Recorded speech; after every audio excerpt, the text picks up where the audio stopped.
Good morning students. आज हम कक्षा 6 में अभ्यास सागर का पाठ 2 पढ़ेंगे, जिसमें हमने पढ़ा कि अनुस्वार कैसे लगाया जाता है, कि किस शब्द के बाद, किस वर्ण के बाद अनुस्वार का प्रयोग होता है और अनुस्वार का प्रयोग क्यों होता है।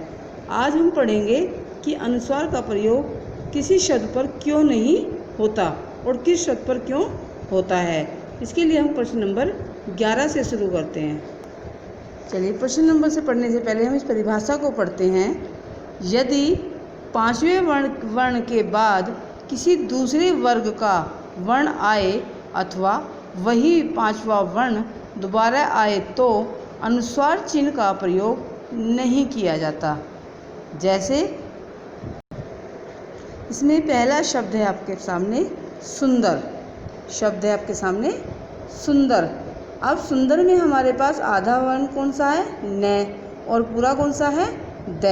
अब हम ये देखते हैं कि ये न और द किस वर्ग में आते हैं। हम इसका वर्ग देखने के वर्णमाला में चलते हैं और हम देखते हैं वर्णमाला में कि हमारा जो द और न किस वर्ग में है? ये हमारा त वर्ग में। त में देखिए आप त, थ, द, ध और न।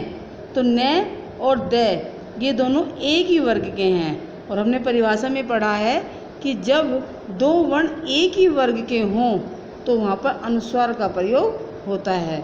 और यदि दोनों वर्ण 5वें वर्ण हों आपस में, कि मैं और न हो जाए, या न ही 2 बार आ जाए, या मैं ही 2 बार आ जाए, तो यहाँ अनुस्वार का प्रयोग नहीं होता। जैसे आगे दिया है। अगला शब्द है आपके सामने, तो इसमें आप क्या लिखेंगे? ऊपर वाले में सुंदर में हाँ, इसमें अनुस्वार का प्रयोग हो सकता है। अब ये आएगा अन्न, इसमें आया न, और न ये पंचम वर्ण है किसका? त वर्ग का। त का पंचम वर्ण है और ये स्वयं ही 2 बार आ रहा है, तो इसमें अनुस्वार का प्रयोग नहीं होगा। इसमें मैं 2 बार आ रहा है, ये प वर्ग का पंचम वर्ण है, तो इसकी जगह हम चंद्रबिंदु का अनुस्वार का प्रयोग नहीं करते हैं, इसलिए यहाँ पर नहीं आएगा। इसके बाद है अगला शब्द आपके पास पंकज। पंकज कै और ये अणय, तो ये अणय है, ये कै वर्ग का ही 5वां वर्ण है और ये एक ही वर्ग के हो गए दोनों, तो हम इस अणय की जगह अनुस्वार का प्रयोग कर लेते हैं, इसलिए इसके आगे लिखेंगे हाँ। अगला शब्द है हमारे पास पंछी, अणय और छ। तो 6 वर्ग लाइन जो है वो हमारी च वर्ग की है वर्ण, और च वर्ग का ही अंतिम वर्ण जो है वो अणय है, इसलिए हम इस अणय की जगह अनुस्वार का प्रयोग कर सकते हैं, इसलिए इसमें हाँ आएगा। इसके बाद है अक्षुण, इसमें ये अणय है और ये अणय जो है हमारा ट वर्ग का है और ये पंचम वर्ण है। जब पंचम वर्ण का 2 बार प्रयोग होता है तो अनुस्वार में परिवर्तित नहीं होता, इसलिए यहाँ पर नहीं आएगा। इसके बाद दिया है आपका प्रश्न नंबर 12 कि कुछ शब्द आपको खंड 1 में दिए हैं और कुछ शब्द खंड ख में दिए हैं सेकंड में। अब हमें बोल कर देखना है कि इनमें अंतर क्या है। अब पहला शब्द है बाधा, फिर दूसरा है बांधा, पहला है सास, दूसरा है सांस, पहला है काटा, दूसरा है कांटा, पहला है सवार और दूसरा है संवार। अब इसमें अंतर देखिए। हमने बोला बाधा मुसीबत, बांधा बांधना, सास सास होती है जैसे कि आपकी नानी, आपके पापा की सास, आपकी दादी, आपकी मम्मी की सास, एक रिश्ता होता है। और ये सांस जो हम लेते हैं, जिसे हम जिंदा रहते हैं, ब्रीथ, ये है काटा। काटा का मतलब होता है काटना। और कांटा जब हम कभी सड़क पे चल रहे हों और हमने चप्पल वगैरह ना पहनी हो, सीपल ना डाले हों, पैर में चुभ जाता है कांटा। ये है सवार, किसी सवारी के ऊपर बैठना, जैसे घोड़े पर बैठने वाला सवार कहलाता है। और यह है संवार, अर्थात संवारना, सुंदर बनाना। तो देखा आपने, चंद्रबिंदु लगने के साथ ही शब्दों के अर्थ में भी परिवर्तन आ गया। तो चंद्रबिंदु ये नहीं कि ऐसे भी चंद्रबिंदु लग जाता है, चंद्रबिंदु लगने के बाद शब्दों के अर्थ में भी परिवर्तन आ जाता है। इसके बाद हम अगला इसका कै खंड करते हैं कि खंड कै के शब्दों के पहले अक्षर को बोलते समय आवाज़ कहाँ से निकलती है? उचित उत्तर पर सही का निशान लगाएं। इन शब्दों को जब हम बोलते हैं तो केवल मुंह से हम सिंपल तरीके से बोल देते हैं, इसलिए आवाज़ कहाँ से निकलती है? मुंह से। दूसरे में चंद्रबिंदु लगा है, और खंड ख के शब्दों, सेकंड जो है के शब्दों के पहले अक्षर को बोलते समय आवाज़ कहाँ से निकलती है? क्योंकि इन पे चंद्र बिंदु लगा है तो आवाज़ कहाँ से निकलती है?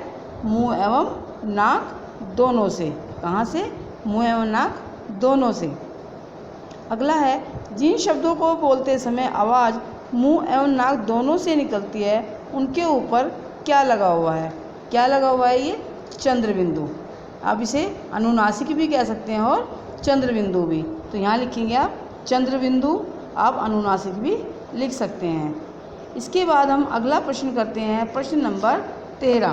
प्रश्न नंबर 13, उससे करने से पहले हम उसकी परिभाषा पढ़ेंगे कि 13 में क्या दिया है। अभी आपने अनुनासिक पढ़ा था ना, अब अनुनासिक होता क्या है परिभाषिक रूप में? जब किसी वर्ण को बोलते समय आवाज़ मुंह एवं नाक दोनों से निकलती है तो उस वर्ण के ऊपर चंद्र बिंदु लगाया जाता है। चंद्र बिंदु को व्याकरण की भाषा में अनुनासिक कहा जाता है। हम चंद्र बिंदु भी कहते हैं लेकिन उसका असली नाम जो है वो है अनुनासिक। कुछ प्रश्न नंबर 13 करते हैं। नीचे दिए गए शब्दों में उचित स्थान पर अनुनासिक चिन्ह लगाइए और वाक्य बनाइए, क्योंकि शब्द का अर्थ बदल जाएगा। हमारे सामने शब्द है पूछ, तो उससे पूछ हम बोलते हैं ना, लेकिन चंद्र बिंदु लगाते ही ये पूँछ बन गई। किसकी पूँछ? जानवरों की होती है ना, गाय भैंस कुत्ता बिल्ली सबके। तो ये देखिए चंद्र बिंदु लगते ही ये पूछना था और ये पूँछ बन गया।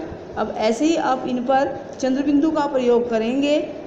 यहाँ पर अब क्या शब्द है हमारे पास लिखा हुआ है आधी। आधी हाफ, जैसे कहते हैं किसी चीज़ का हाफ, आधी। और चंद्र बिंदु लगाएंगे हम तो हमारे पास में हो जाएगा शब्द आंधी। और आंधी क्या होता है? जब बहुत तेज हवाएं चलती हैं, मिट्टी उड़ती है, आंधी। इसके बाद है आपका कहा। कहा का बन जाएगा आपका कहाँ। यहाँ तो कहना हो गया और यहाँ पूछना हो गया, कहाँ जा रहे हो? कहाँ। इसके बाद आपका है वही आपने पढ़ा था जो सवार, उसके ऊपर आप लगा देंगे तो बन जाएगा सवार। आप कर सकते हैं इसको। यह है चाटा। चाटा मीन्स चाटना।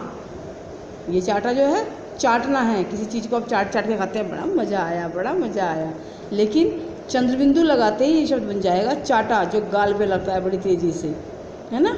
तो आप अब इन चंद्र बिंदु वाले शब्दों का प्रयोग करके, जैसे पूँछ का प्रयोग करके ये वाक्य बना दिया, गाय अपनी पूँछ से मक्खियाँ उड़ा रही थी। अब इसके बाद आप इसमें कै, ख, ग और घ, ये चारों ऊपर वाले जो शब्द हैं इनका प्रयोग करेंगे कि कल रात बहुत तेज़ आंधी आई, मैंने उससे कहा कि तुम कहाँ जा रहे हो। आप दोनों का प्रयोग भी कर दें, देखिए दोनों भी आ गए शब्द सेंटेंस में। फिर आपका होएगा संवार, मैंने अपने घर को संवार दिया, मैंने अपने बालों को संवार लिया। चाटा, मेरे दोस्त ने उस दूसरे लड़के को बहुत तेज चाटा मारा। तो इस तरीके से आप इसका वाक्य में प्रयोग करेंगे। प्रश्न नंबर 14, नीचे दिए गए शब्दों को बोल बोल कर पढ़िए। अब हम इन्हें पढ़ेंगे और पढ़ने के बाद जो ये प्रश्न शब्द वहाँ से पूछे गए हैं इनका उत्तर देते हुए हम इनको यहाँ पर लिखेंगे। जैसे आपका क्या है इसमें, क्या है इसमें, इन शब्दों के अंतिम अक्षर को बोलते समय आवाज़ कहाँ से निकलती है। शब्द पढ़ते हैं, चलिए हम। पुस्तकें, सड़कें, चित्रों, फलों, चिट्ठियों। तो दो इनको पढ़ते हुए हम बोलकर देखते हैं, हाथ लगाइए आप, तो हमें महसूस होगा कि इसमें से जो हवा निकल रही है, आवाज़ जो निकल रही है वो नाक व मुंह दोनों से निकल रही है, नाक व मुंह दोनों से निकल रही है। अब हमने परिभाषा पढ़ी थी, परिभाषा में हमने पढ़ा था कि पहले बताए गए नियम के अनुसार इन अक्षरों पर कौन सा चिन्ह आना चाहिए था। जब हवा नाक और मुंह दोनों से निकल रही है तो यहाँ चिन्ह आना चाहिए था आपका कौन सा, अनुनासिक का। चंद्र बिंदु आना था लेकिन यहाँ बिंदी लगी है, कौन सा आना था, अनुनासिक का आना था। आया हुआ कौन सा है, अनुस्वार का। ठीक है। अगला है आपका, इन अंतिम अक्षरों पर कौन सा चिन्ह आया है, कौन सा आया है, अनुस्वार। और आना क्या चाहिए था आपका यहाँ पर, अनुनासिक।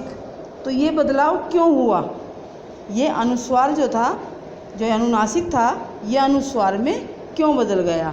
नाक व मुंह अनुनासिक और अनुस्वार, लेकिन ये अनुनासिक जो है ये अनुस्वार में क्यों बदला, इसके लिए हम प्रश्न नंबर 15 करते हैं।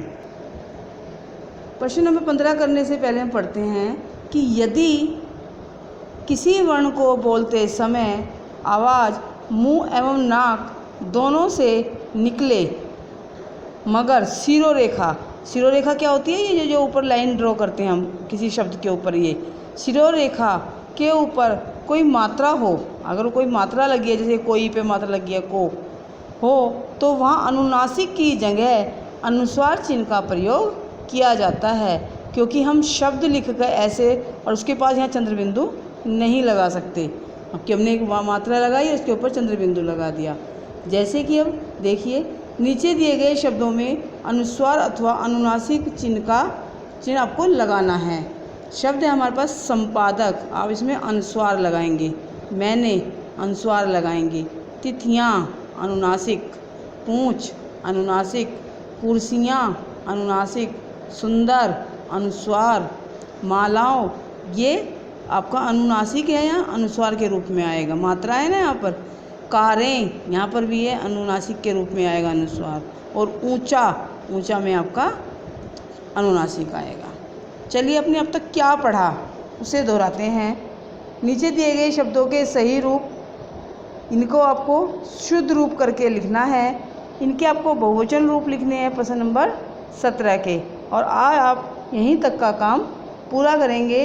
इसमें पेज नंबर 13 पर आपका प्रार्थना पत्र है, ये आपको बाद में कराया जाएगा। Okay bye.